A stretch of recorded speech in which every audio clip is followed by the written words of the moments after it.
Bonjour à tous, j'espère que vous allez bien. On se retrouve sur la chaîne pour une nouvelle vidéo et je vais faire un autre épisode sur la série médicale The Trauma Code. J'ai déjà fait un premier épisode, si ça vous intéresse, allez voir la vidéo, je vous mets le lien de la série juste en haut. Bref, je me suis dit que ce serait intéressant de vous faire un deuxième épisode sur l'épisode numéro 5. C'est un épisode qui regroupe de la médecine de catastrophe. C'est assez bien fait dans l'ensemble. Allez, on perd pas de temps, let's go. Code noir. Tous les personnels disponibles sont priés de se rendre Code noir au pôle de traumatologie immédiatement. C'est quoi ça? Code noir. On le déclenche en cas de catastrophe. Allons-y. Ils appellent ça un code noir, donc a priori c'est peut-être spécifique au niveau de la Corée. Et là on sent qu'il y a une catastrophe qui est déclenchée et ils savent que lorsqu'ils déclenchent ce code-là, c'est que souvent la journée elle risque d'être assez compliquée et assez longue. Et ça court comme d'habitude. Carambolage d'une soixantaine de véhicules sur le pont de Sowol. La visibilité était quasi nulle à cause du brouillard. Les occupants des voitures et des cars encore sur le pont ont été pris en charge par les secours. Mais il semblerait que 4 véhicules, dont un bus, se soient écrasés en contrebas. Alors là, on parle de 60 véhicules encastrés les uns dans les autres avec un bus en contrebas. Ouais, là clairement, on est vraiment sur de la médecine de catastrophe. Les ambulances sont déjà en route. On vous attend au traumato. L'accident a dû faire pas mal de blessés graves. Allez, on s'active. Toutes les victimes vont être transportées vers les gros hôpitaux comme le nôtre. Les plus petits ne pourraient pas faire face à un afflux massif de patients. Y a pas une seconde à perdre. Alors là, on voit que dès qu'une catastrophe se déclenche, c'est qu'on va envoyer beaucoup de moyens. C'est ça le concept d'une catastrophe, c'est qu'il y a une inadéquation entre les besoins et les moyens. Souvent, il y a énormément de besoins parce qu'il y a plein de victimes et on a souvent très peu de moyens. Donc très vite, on va envoyer plein d'ambulances, mais aussi des pompiers, des ambulances secouristes, voire éventuellement des réquisitions de bus pour transporter plusieurs victimes. Là, ils disent qu'ils vont être transportés vers les grands centres. En effet, l'objectif, c'est de transporter vers des grands centres et vers différents centres pour pas emboliser justement un seul hôpital et que les victimes soient réparties sur différents hôpitaux.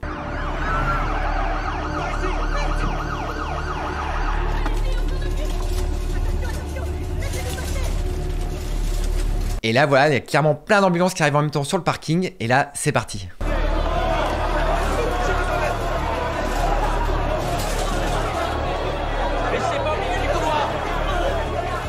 Ouais, donc là c'est assez bien fait, c'est vrai qu'on retrouve tout de suite un petit peu l'ambiance où ça court de partout, on voit qu'il y a des bruits de partout, que tout le monde court à droite, à gauche, l'organisation qu'il y avait habituellement dans un hôpital, là on sent qu'il y a vraiment une grosse désorganisation parce que on sait plus où donner de la tête, il y a des gens qui sont en urgence vitale et plus ou moins vitale, mais de partout. Un tube bleu et pose une voie centrale. Tout de suite, docteur. Gangster, réserve un maximum de blocs. D'accord. Donc là on voit tout de suite qu'il commence à prendre un petit peu le leadership, c'est-à-dire qu'il commence à donner des consignes un petit peu directes à son interne notamment, et également là à une infirmière où il dit prépare le maximum de blocs, parce qu'on sait bien qu'en ce cas de catastrophe comme ça, c'est souvent de la traumatologie, donc ce qui va sauver les gens et éviter donc, que les gens décèdent, c'est principalement les blocs opératoires, d'où la nécessité de libérer un maximum de blocs pour pouvoir prendre en charge le maximum de patients. Gardez les yeux fermés, s'il vous plaît. Service de traumato. Gangster, tu me fais venir tous les internes. Tous les internes de médecine d'urgence sont déjà mobilisés. J'ai des autres services aussi. On va avoir besoin de tout le monde. Oui, docteur Beck. Alors voilà, là c'est vraiment très intéressant parce qu'il demande à ce que l'ensemble des internes viennent. Donc ça c'est une évidence, c'est qu'on a besoin de personnel médical, de personnel paramédical. Donc souvent on rappelle du personnel. Et là on voit qu'elle dit les internes des urgences sont déjà tous présents. Et là il dit non mais c'est les internes de tout l'hôpital. Et oui, car lorsqu'il y a une catastrophe, cela ne concerne pas que les urgences, c'est l'ensemble de l'hôpital qui est concerné et qui doit utiliser ses ressources pour prendre au maximum les gens. Donc là si on a des internes qui sont par exemple dans des services de cardiologie ou de pneumologie, et ils vont également venir donner un coup de main pour renforcer l'équipe et prendre en charge des patients.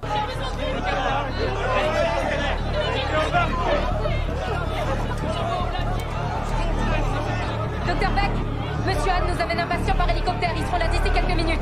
Voilà, donc là on voit vraiment qu'il regarde à droite, il regarde à gauche, tout le monde le sollicite et c'est vrai que c'est ça vraiment en cas de catastrophe, c'est que autant on est déjà dans le quotidien sollicité déjà régulièrement, autant là on est sollicité mais ça n'arrête pas, c'est toutes les secondes il y a une sollicitation. 1, 2, 3. Ok, se lever.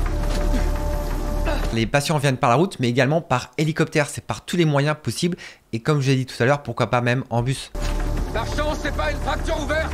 Gangster, préviens l'accident orthopédique. Je m'en occupe, docteur. Attendez, on va où Vous là? avez un moyen de contacter Monsieur Han? Qu'est-ce que vous faites, docteur Beck? On doit y retourner, le patient a besoin de nous. Monsieur Han, c'est Beck Cambion, est-ce que vous m'entendez? Monsieur Han, vous m'entendez? Monsieur Hahn! Alors là, je pense que Monsieur Hahn, ça va être la personne un petit peu qui doit superviser les secours et qui doit être en relation avec le médecin chirurgien à l'hôpital. En France, on a le SAMU où c'est le SAMU qui fait le lien entre le lieu de la catastrophe, l'hôpital et qui oriente les patients pour éviter d'emboliser et qui donne les informations au fur et à mesure. Là, vu qu'il n'y a pas de SAMU, c'est avec la personne directement sur place qu'il essaye de s'adresser pour avoir, je pense, une évaluation du nombre et de la gravité de victimes. On m'a dit que des véhicules étaient tombés du pont. Vous avez pu envoyer des équipes de secours? Non, les opérations de sauvetage n'ont pas encore commencé en contrebas. Il est impossible d'accéder à la zone par la route. On va devoir descendre en rappel. Alors là, on voit qu'on est carrément sur une situation encore plus complexe parce que là, vous avez carrément un bus qui est en contrebas. Et là, c'est toute la difficulté, c'est d'aller chercher les victimes qui sont inaccessibles, qui peuvent être des fois nombreuses, et ce qui rend la difficulté et qu'on sait que la catastrophe va durer plusieurs heures. Hein. Docteur Beck, on doit s'occuper des patients. On va aller sur le site de l'accident. Quoi? C'est là-bas que se trouvent les blessés les plus graves. Monte dans l'hélicoptère. Docteur Beck, vous êtes sûr? Alors là, voilà, on se retrouve un petit peu sur de la médecine un petit peu française. Là, c'est quelque chose qu'ils n'ont pas l'habitude en Corée, c'est que les médecins ne se déplacent pas en dehors de l'hôpital. Et là, on va voir, il lui dit à son interne, on va se déplacer sur le lieu de l'accident. Donc ça le choque un petit peu, mais il a compris que les victimes étaient les plus graves et qu'il va falloir réaliser un tri de ces victimes.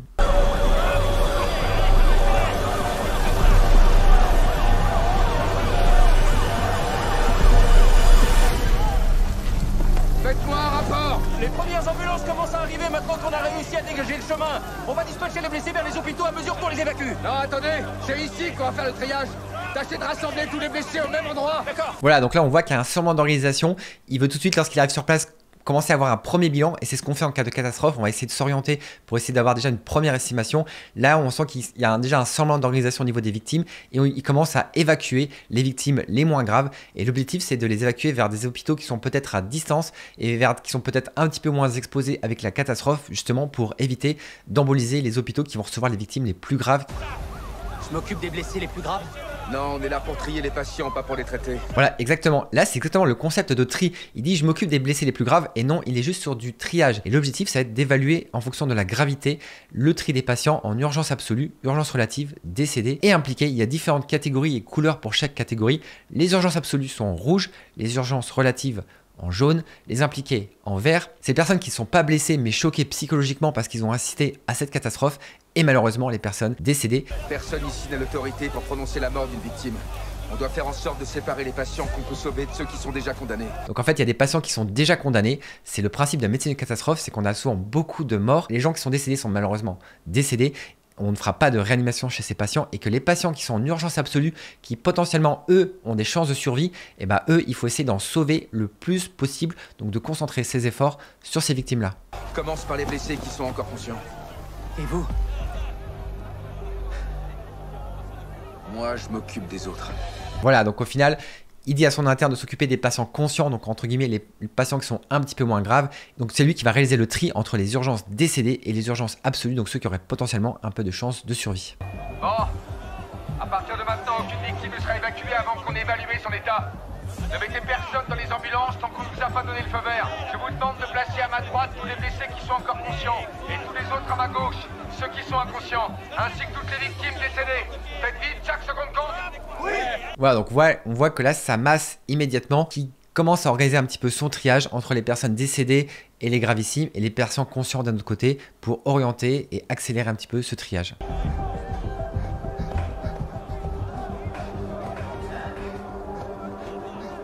Tu peux arrêter le massage.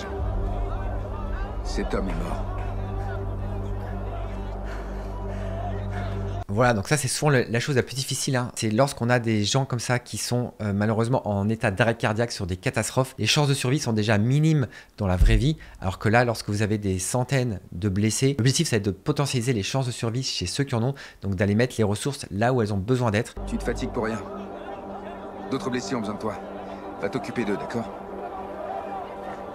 Voilà, c'est ce que je vous disais, c'est concentrer ses forces sur les patients potentiellement les plus graves.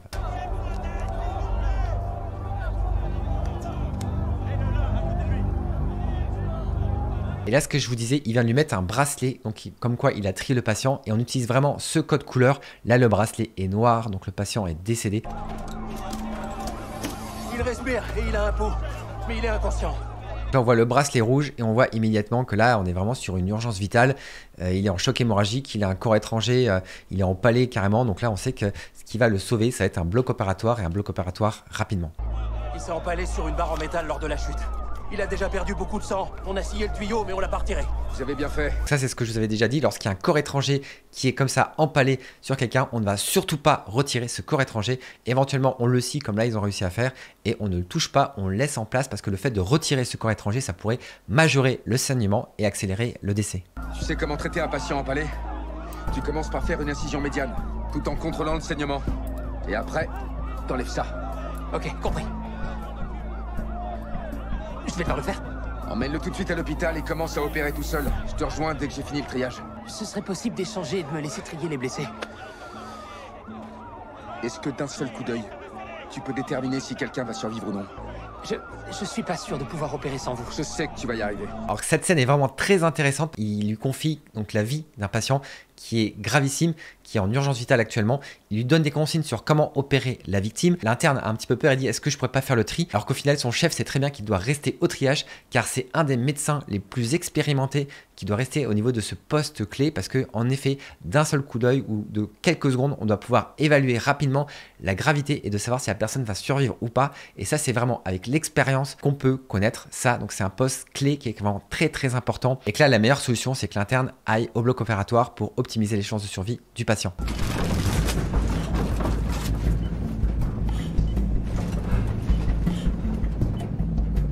Et là voilà, le patient est en urgence vitale, en urgence absolue et donc il y a un médecin qui va partir avec lui, donc l'interne qui va partir avec lui, accompagner son patient directement au bloc opératoire pour tenter de lui sauver la vie. C'est le dernier survivant. À part lui, tous les blessés ont été évacués vers les hôpitaux.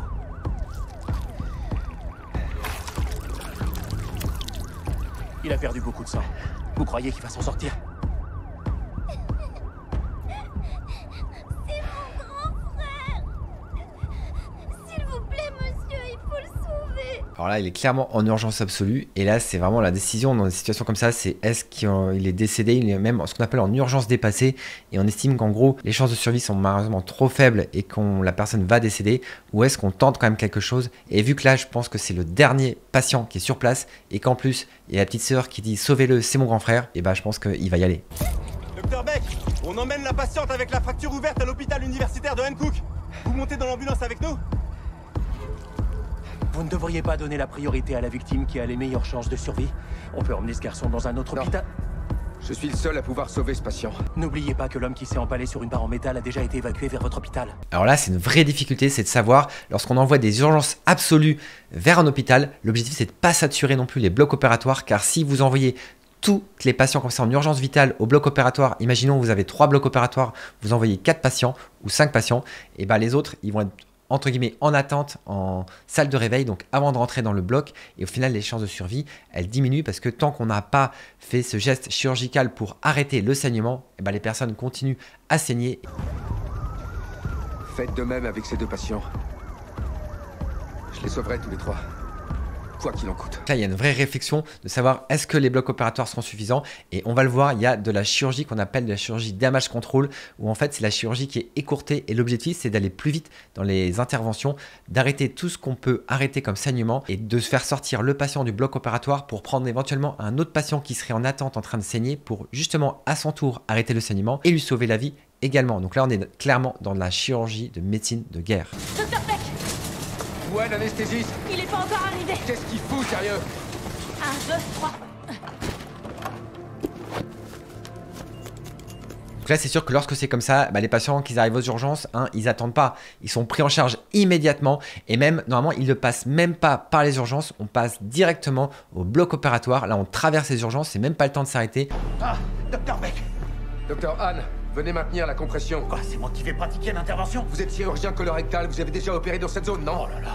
Franchement, ça a pas l'air d'être... Discutez pas, enfilez votre blouse. Oui. Là, on voit qu'il est chirurgien colorectal qui n'est pas à l'aise, mais on voit très bien qu'en cas de catastrophe, l'ensemble des chirurgiens seraient sollicités car ils ont des compétences de chirurgie que n'ont pas d'autres médecins et éventuellement pourraient être utiles sur certains types spécifiques de chirurgie. Pas vrai. Bordel, mais qu'est-ce qu'il fout, l'anesthésiste?